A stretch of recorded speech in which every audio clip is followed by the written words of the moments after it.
Israel's military pushed ahead with its ground offensive in the Gaza Strip, as U.S. President Joe Biden's administration approved an emergency sale to Israel of nearly 14,000 rounds of tank ammunition. The sale, worth around $106 million, came a day after the U.S. vetoed the Security Council's efforts to call for a ceasefire. אני מאוד מעריך את העמדה הנכונה שארצות הברית נקטה במועצת הביטחון של האו"ם.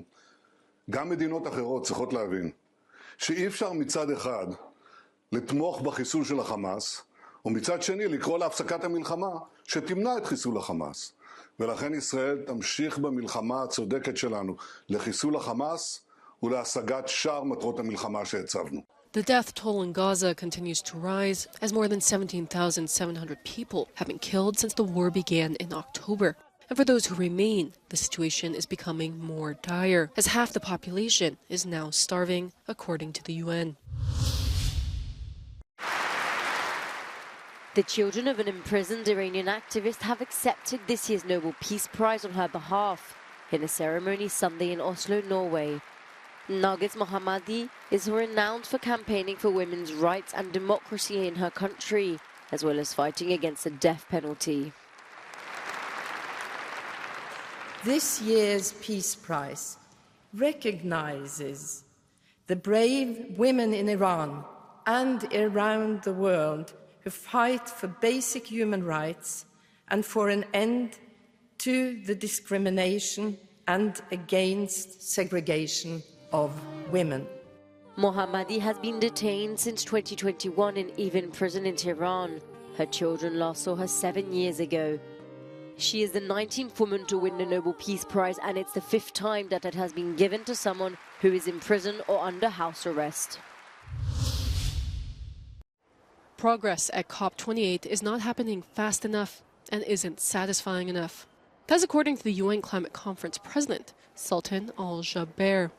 One of the discussions that is not taking up enough speed, according to some negotiators, is a possible agreement that could help determine how poor countries prepare for climate-fueled extreme weather events.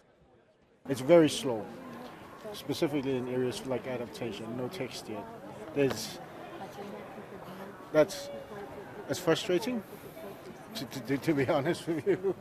But, we're not here to give up yet. We're here for the long haul because we want a good outcome of this for us to stay alive. Climate activists from around the world have also been expressing open frustration at how COP28 is progressing. One sticking point that recently drew outrage was OPEC, trying to halt attempts to phase out fossil fuels.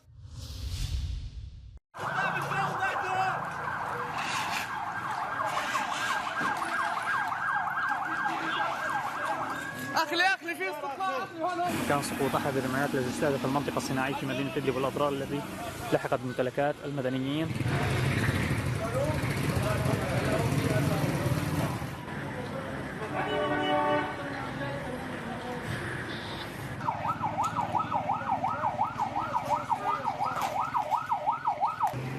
الأضرار التي لحقت بممتلكات.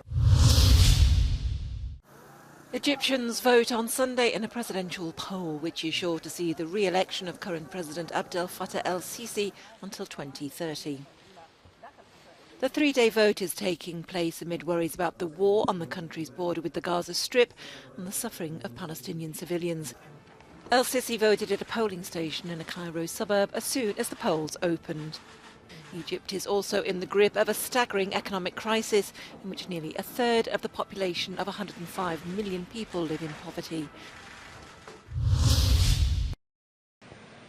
Christmas has come to St. Peter's Square in Rome with the unveiling of the nativity scene and the lighting of the traditional Vatican Christmas tree.